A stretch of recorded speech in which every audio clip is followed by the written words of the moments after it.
آپ نے اس اپنی رسپانس میں مستقل ماخذ کا لفظ استعمال کیا ہے جی کہ سنت کے لیے، مگر حدیث کے لیے آپ نے یہ استعمال نہیں کیا، جی تو اس کی کیا وجہ ہے؟ کیونکہ رسول اکرم صلی اللہ علیہ وسلم جب کچھ کہتے ہیں، کسی چیز کو اپروو کرتے ہیں، کسی کو کسی کام کرنے کا کہتے ہیں، تو ظاہر ہے یہ بھی قرآن کی روشنی میں تو یعنی یہی ہے کہ جس نے رسول کی اطاعت کی اس نے فقط اللہ کی اطاعت کی، یا اللہ کی یعنی ان کی ذمہ داریوں میں سے ایک یہ ہے کہ وہ مسلمانوں کو کی تعلیم دیں گے، تو اس کو مستقل ماخذ کیوں نہیں کریں؟ میں آپ سے نا 2-3 منٹ میں کوشش کروں گا کہ مختصراً میں آپ تک آپ کی بات گوش گزار کروں. جو لوگ اس حوالے سے ہمارا تفصیلی نقطہ نظر جاننا چاہتے ہیں، چونکہ مختصر پروگرام ہے، وہ حدیث کیا ہے کہ زیر عنوان جاوید احمد غامدی صاحب کے ساتھ میں نے 22 گھنٹوں پر مشتمل ایک گفتگو کی ہے. اس میں پورا نقطہ نظر حدیث کی تاریخ، حدیث کیا ہے، خود پیغمبر نے اس کو کیسے دیکھا، صحابہ کیسے دیکھتے تو اس کو دیکھ سکتے ہیں. لیکن میں خلاصہ اشارات کی صورت میں دیتا ہوں، لوگ میری اس خلاصے کو جو تفصیل ہے اس کی روشنی میں سمجھیں. روئے زمین پر دین کا تنہا ماخذ وہ ایک شخص کی ذات ہے، اور وہ ہے پیغمبر صلی اللہ علیہ وسلم. یعنی وہ ہیں جو بتائیں گے مجھے کہ دین کیا ہے. میں کسی چیز سے واقف نہیں ہوں. میری فطرت میں اللہ نے ہدایت ڈالی، نیکی بدی کا شعور ڈالا، میں اختلافات کرتا تھا، اللہ تعالیٰ نے کہا میں نے پیغمبر بھیجے، پیغمبر کے ساتھ کتاب بھیج دی، وہ کتاب میرے فیصلے کرتی ہے. روئے زمین پر دین کا تنہا ماخذ صرف ایک چیز ہے، وہ پیغمبر صلی اللہ علیہ وسلم کی ذات والا صفات. رسول اللہ صلی اللہ علیہ وسلم نے جس وقت آپ دنیا میں مبعوث ہوئے تو ہم تک اللہ کی ہدایت کیسے پہنچائی؟ تو 3 طریقوں سے پہنچائی. ایک، اللہ کے پیغمبر نے قرآن مجید دیا، وہ ہمارے آپ کے درمیان متفق علیہ ہے. دوسری چیز، اللہ کے پیغمبر نے سنت دی. سنت کا مطلب کیا ہے؟ طریقہ. کس چیز کا طریقہ؟ دین کا طریقہ. مثال کے طور پہ قرآن مجید نے کہا نماز پڑھو. اب نماز اس معاشرے کے لیے کوئی غیر معروف چیز نہیں تھی، تمام انبیاء پڑھتے چلے آئے. روزہ رکھو، روزہ خود بتایا کوئی غیر معروف چیز نہیں ہے، تمام انبیاء کرتے چلے آئے. تو پیغمبر صلی اللہ علیہ وسلم نے انہی سنتوں کو جو پچھلے چلی آ رہی تھی ان کے اندر کچھ امینڈمنٹس کی، ترامیم کی. مثال دیتا ہوں میں آپ کو ایک چیز کی، نماز چلی آ رہی تھی، قرآن نازل ہوا، تو اب نماز میں قرآن پڑھنا ہے نا، تو آپ نے اس کو تبدیل کر کے آگے جاری فرما دیا. آپ صلی اللہ علیہ وسلم نے جاری فرمایا. یہ سنت ہے، آپ کی ذات سے اس کا صدور ہوا ہے، اور یہ کسی ایک فرد کو نہیں بتائی. یہ اتنی بڑی تعداد افراد کی تھی جن کو بتائی، کیونکہ دین کا مستقل ماخذ تھا، سب نے نماز پڑھنی ہے. ساتھ وسلم روز نماز پڑھتے تھے. یہ دوسری چیز ہے. تیسری چیز جو پیغمبر صلی اللہ علیہ وسلم سے ہم تک پہنچی ہے، وہ دین پر آپ کے عمل کرنے کا نمونہ ہے، اسوہ حسنہ ہے، شرح و وضاحت ہے، تفہیم و تبیین ہے، آپ کے اجتہادات ہیں، آپ کی سیرت و سوانح ہے. یہ 3 چیزیں آپ صلی اللہ علیہ وسلم سے ہمیں ملی ہیں. ان تینوں چیزوں کے بارے میں ہمارا جو نقطہ نظر ہے اس کو آج تک بالکل غلط سمجھا جاتا رہا ہے.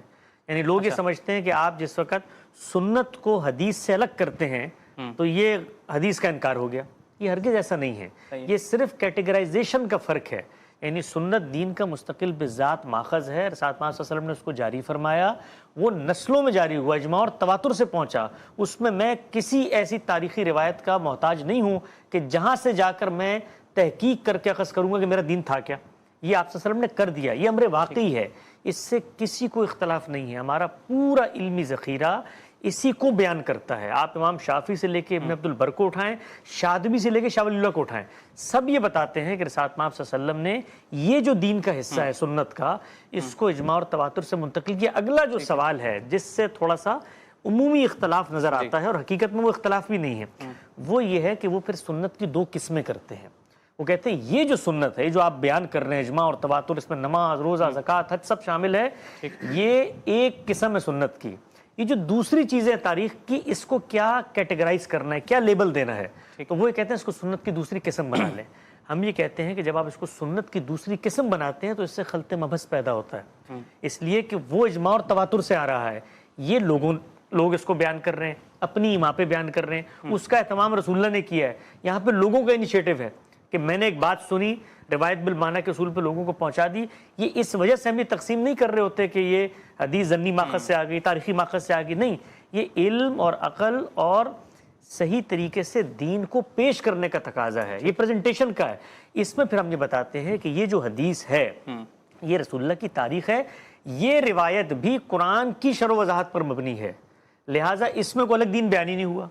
تو جب اس میں کوئی الگ دین بیان نہیں ہوا تو آپ اس کو اسی طرح سے بیان کریں کہ اللہ کے پیغمبر نے جو مستقل دین تھا اس پر عمل کا نمونہ پیش کیا ہے. اس سے اگلی بات بھی پھر ہم کہتے ہیں، وہ یہ کہتے ہیں کہ خود قرآن مجید نے ہمیں ایک ہدایت کی ہے، یعنی اس کے بارے میں ہمارا رویہ کیا ہوگا؟ قرآن مجید نے ہمیں پابند کر دیا ہے کہ اللہ کا پیغمبر، آپ نے ایک آیت پڑھی یہاں پر، ایک اور آیت ہے اور اس میں اس سے زیادہ تنبیہ اور تحدید ہے، کیا فرمایا؟ فَلَا وَرَبِّكَ لَا يُؤْمِنُونَ حَتَّى يُحَقِّمُوكَ فِي مَا شَجَرَ بَيْنَهُمْ ثُمَّ لَا يَجِدُوا فِي أَنفُسِهِمْ حَرَجًا، جس معاملے میں پیغمبر فیصلہ کر دیں اس میں اگر تم دل میں تنگی محسوس کرتے ہو تو خدا کی قسم تم مومن نہیں ہو سکتے۔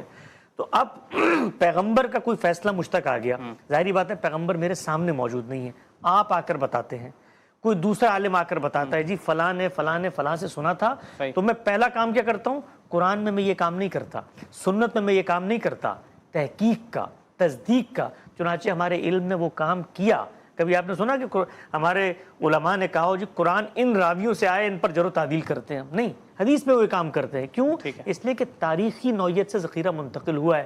جب میرا اس پر اطمینان ہو جاتا ہے اور اس میں رسول اللہ کا کوئی فیصلہ نقل ہوا ہے، یہ بھی میں واضح کر دوں کہ رسول اللہ کے فیصلے ہوتے کیوں ہیں؟ اس لیے کہ قرآن نے جو ہدایت دی ہے اس کا کوئی عقلی مضمر ہوگا یا کوئی لسانی مضمر ہوگا، شرح و وضاحت اس کو کھول دیتی ہے۔ شرح و وضاحت ہوتی ہے، اس کو لازماً، یہ بالکل ایسے ہی ہے کہ میں ایک شعر کی شرح کروں آپ کے سامنے تو آپ مجھ سے کیا مطالبہ کریں گے؟ بھئی شعر میں بتاؤ یہ کہاں پائی جاتی ہے؟ تو ہمارے محدثین نے یہی اصول بنایا ہے کہ جو رسول اللہ کی نسبت سے روایت آتی ہے اس کو قرآن و سنت پر مبنی ہونا چاہیے۔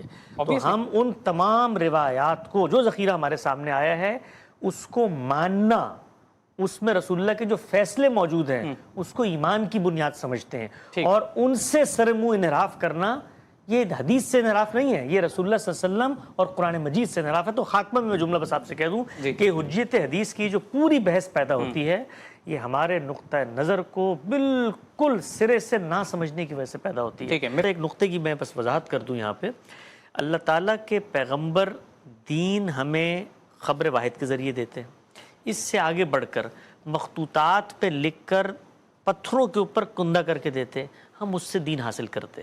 ہمارا یہ مسئلہ نہیں ہے کہ خبر واحد کو چونکہ لوگوں نے بیان کیا ہے اس لیے ضنی ماخذ ہو جاتا ہے۔ ہمارے علم کی جو بحثیں ہوتی ہیں نا ضنی اور قطعی کی، ہمارے ہاں خبر واحد کے بعد میں سرے سے وہ بحثیں ہی نہیں ہوتی۔ ہم یہ کہتے ہیں کہ اللہ کے پیغمبر نے جو دین دیا ہے امر واقعی میں وہ ہے کیا؟ وہ قرآن و سنت ہے۔ یہ جو روایات ہیں یہ لوگ اپنی ثوابدید پر بیان کر رہے ہیں۔ رسول نے ایسا کچھ نہیں کروایا؟ یہ رسول نے اگر کروایا ہو تو آپ بتائیے کہ رسالت مآب صلی اللہ علیہ وسلم نے اس سے بالکل مختلف عمل کیا۔ ہم نے ان تمام روایتوں پہ کام کیا ہے، خود صحابہ کرام نے اس سے مختلف عمل کیا۔ آپ کو حیرانی ہوگی یہ سن کے، کبھی لوگ اس پر تحقیق کریں، وہ تمام دلائل ہم نے اعتراضات سیریز میں رکھ دیے۔ خود رسول اللہ نے زندگی کے ایک بڑے موقع پر منع فرمایا کہ میرے اقوال کو مت لکھو، اس لیے کہ اس موقع پر اختلاط کا امکان تھا۔ سیدنا ابوبکر کے بعد جو نسخہ تھا وہ آپ سے جب مانگا گیا آپ نے اس کو تلف کرنے کا، وہ یہ جانتے تھے کہ اصل دین محفوظ ہے، یہ تاریخی ذخیرہ ہے، اس کے اندر رسول اللہ کا علم ہے، علم کی بنیاد ہے، اس کے اندر جو احکامات ہیں ان کو ماننا ہم پر لازم ہے۔ لیکن اس کے بارے میں یہ حقیقت ناقابل تردید ہے کہ اللہ کے پیغمبر نے جس طریقے سے قرآن و سنت کو آگے بڑھایا یہ طریقہ یہاں اختیار نہیں کیا۔ اچھا، کیونکہ پورے مسلمانوں کا 1400 سال سے اس بات کے اوپر اجماع ہے، ان کا عمل موجود ہے، پورے مسلمانوں کا اس حوالے سے یہ اوپینین ہے کہ حدیث حجیت رکھتا ہے، تو اس میں تو مجھے کوئی اختلاف ہی نہیں۔ ہاں، مگر یعنی میں نے تو اس سے آگے بڑھ کے بات کی ہے، یہ جو آپ مجھے بتا رہے ہیں 1400 سال سے اتفاق ہے، میں تو اس سے آگے بڑھ کے بات کر رہا ہوں۔ میں یہ کہہ رہا ہوں، بلکہ آپ کو حیرانی ہوگی یہ بات سن کے کہ وہ علم کہتا ہے کہ یہ ضنی ماخذ ہے، اس میں صحیح اور غلط کا امکان موجود ہے، اس کی بنیاد پر آپ کسی شخص کے اس کو سنت کی جب دوسری قسم قرار دیتے ہیں تو وہ بتاتے ہیں کہ جو پہلی قسم ہے اس کا اگر آپ انکار کرتے ہیں تو آپ دائرہ اسلام سے خارج ہو جاتے ہیں۔ ہم تو اس سے آگے بڑھ کے بات کر رہے ہیں کہ یہ جو پیغمبر کے ارشادات ہیں، حجیت کی بحث تو بہت پیچھے رہ جاتی ہے، ان کے آگے سر تسلیم خم اگر آپ نے نہیں کیا تو آپ کا ایمان ہی نہیں پایا جاتا۔ یعنی مجھ تک رسول اللہ کی اگر کوئی بات پہنچ گئی اور میں نے اس کو مانتے ہوئے کہ یہ رسول اللہ کی بات تھی، تحقیق کے مراحل سے گزار کے انکار کر دیا، میں رسول اللہ کے فیصلے کو نہیں مان رہا۔ قرآن مجید نے کہا، ایک مثال دیتا ہوں، مثال بڑا اچھا کام کرتی ہے۔ قرآن مجید نے کہا کہ دو بہنوں کو نکاح میں جمع نہ کرو۔ رسالت مآب صلی اللہ علیہ وسلم نے قرآن کے اسی اصول پر مبنی ایک تفہیم کی ہے۔ انہوں نے کہا اسی طرح سے خالہ بھتیجی چچی بھانجی کو بھی جمع نہیں کر سکتے۔ اب یہ فیصلہ اگر مجھ تک پہنچ گیا رسول اللہ کا اور میں اس کو ماننے سے انکار کرتا ہوں تو میں مسلمان نہیں ہو سکتا، یعنی حجیت حدیث کی بحث ثانوی بحث ہے، یہ پیغمبر کا فیصلہ ہے مبنی بر قرآن. تو پیغمبر کے فیصلے کا انکار در حقیقت ہمارے نزدیک وہ قرآن کا انکار بن جاتا ہے. حجیت حدیث بہت ثانوی چیز ہے.